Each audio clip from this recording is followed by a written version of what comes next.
Do you think women want to be equal? So you can start and go around. I think they want to, but they don't understand what that comes with or what it actually is. Heavy, that's where the crown, isn't it? Like they want the crown, but they don't know how heavy it is. I also think that some women think that they want equality, but they don't realize what it takes in terms of equity, which we'll get into probably, and what that means, and if it's actually achievable in the grand scheme of things. So possibly. Equality sounds like a great idea, and that doesn't mean that it is, but what people normally want is egalitarianism, and I think it's gone kind of the opposite way, where it's not about equality anymore, it's about cherry picking things to suit people. What do you mean by that? So if you wait, what's egalitarian? Egalitarianism is like equality, like feminists really started talking about when it first started, people didn't have the right to vote. People, were expected to be barefoot and pregnant in the house. And then now, after the first and second wave feminism, that changed. And people wanted different things in their life. And so now, what Pearl's saying is in 2022, do I think that there are all of these, what is stopping women from this so-called equality? And I think most people, when they complain about, let's say, jobs, they always talk about CEOs, but they never talk about hard manual labor jobs like cleaning out sewers or power lines or train lines and things like that. So that's what I mean by cherry picking. So you mean equality when it suits them based on their lifestyle? Yeah, I think so. Cool. So a recent idea that I've had, right, is women. So you mentioned that women didn't have the right to vote, and that was one of the first things that we fought for. But the reason women didn't have the right to vote was because they didn't want to be drafted. Yeah. So I know that's true for America. So right? in 2022, if women had to be equally drafted to men, do you think they would still want the right to vote? Heck no. No, absolutely not. And that's interesting because a while ago, when the Ukraine and Russia crisis began, I went out with Eddie actually to do a mini documentary series and ask people about their opinions on the crisis. And we did ask some women about how they would feel about if they had to be drafted. And a lot of them were like, oh no, I wouldn't want to do that. I wouldn't want to do that. And equally men were saying, no, I wouldn't want to do that. So I even think what people fight for now, whether male or female, would be different, because there's a lot of men that would say they wouldn't want to be drafted versus women. I personally, I wouldn't really want to be drafted, no. But do I think equally my brother was in the army, so he'd be fine. But maybe one of my male counterparts might also not want to be. But I think we do, I actually think that women do pick and choose when it's convenient for them to have equality, because they don't understand, as I think Jessica said, what that actually means. They're just trying to say, oh, it's different. There's a difference between having equal opportunity and it being based on what we call equity, which is the process to get to equality. So equality is that everyone is on a level, like everyone has the same opportunity. So if you look at it in a visual, for example, say there's a window, right? And I'm 5'7" and I'm with a child who's 3 foot and neither of us can reach the window. We get a box and the same size for both of us and put us both on the box. The child still can't see in the window. That's the idea of equality, right? Equity means that we understand that in order for the child to see out of the window, at the same height, they need to have 4 boxes and I only need 1.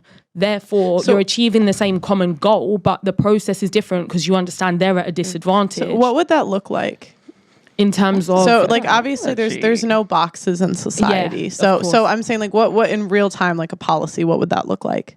So if you look at, for example, in the workplace, right, the modern day workplace, and there's a lot of talk about diversity and inclusion, and let's take equal pay and maternity and being parental rights. In the UK now, it used to be a case where the birth mother would get 1 year's maternity leave, and the father would usually get, well, maybe up to a year, the father would get 2 weeks, which would be paternity leave. Now they've said, oh no, we want it to be equal, so we have shared parental leave. So in order for us to achieve some sort of equality, the equity has been noticed that men haven't traditionally been allowed to decide they want to spend a year off or 9 months off with a newborn. So they've now been given the opportunity to make a decision about if they're going to split the maternity into shared parental, and maybe one of them takes 6 months, one takes 6 months. So that's an easier example to see how it's noted that men were at a disadvantage, therefore they've been brought up to an equal standard as women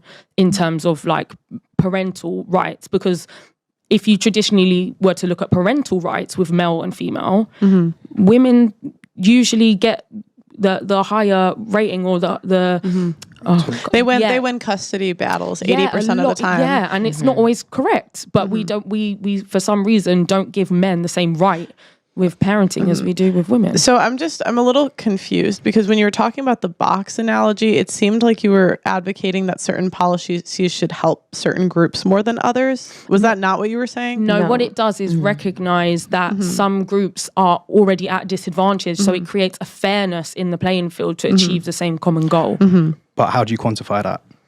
So like, because I've known the visual that you're talking about. It's a very good visual to like describe equality versus equity. Like you say, if you give people of varying heights the same height of box, it's still going to be unequal, right? But then with equity, if you try and match it so that everybody's the same height, you give people proportionally. But how do you decide, okay, this person is 3 foot, they deserve a box? That's how I think where the lines are getting blurred is that example is when you have a common goal. What do you mean by that? Elaborate on that. In terms of sometimes the goal isn't, I mean, in terms of male and female equality, the goal isn't always the same. Do you know what I'm saying? So if her example is, if you both have the same goal, you try to find a way to even things out where you both achieve the same goal. But if you don't have the same goal, do you get what I'm saying? So isn't that kind of socialism though? Like trying to make everyone equal? Or get the point of like what they say, fairness, which everyone's idea of what is fair is also it's what's a grey area, isn't it? Yeah, because when it's hard, because I know what you were talking about with the paternity leave, but when I've seen that visual, but usually like they're advocating for policies that redistribute wealth a lot of the time in the name of equality. Is that similar to what you're saying?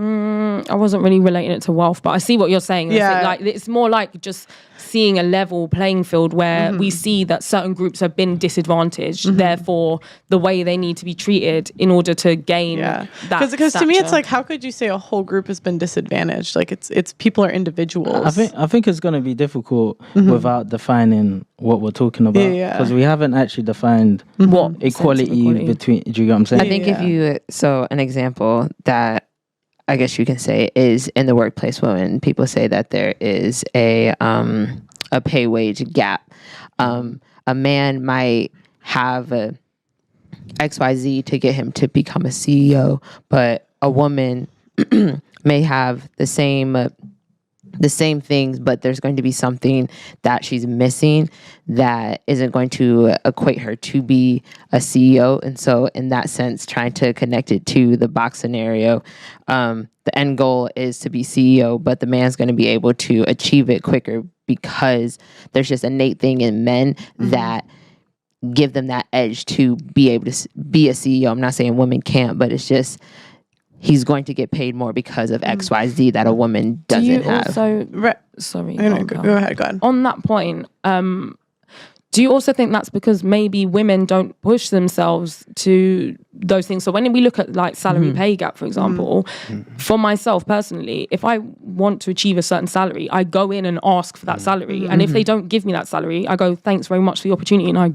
bugger off. And that's, whereas some women's ability to do that is not necessarily there, so they will get offered less and accept less, but sometimes they base it on other things. For example, obviously this isn't about corporate world, but if it's on pay, it might be that they're going, oh well, I need more flexibility because I need to pick up the kids, or whereas a man may not have that in the forefront, so maybe that's why they're getting paid less.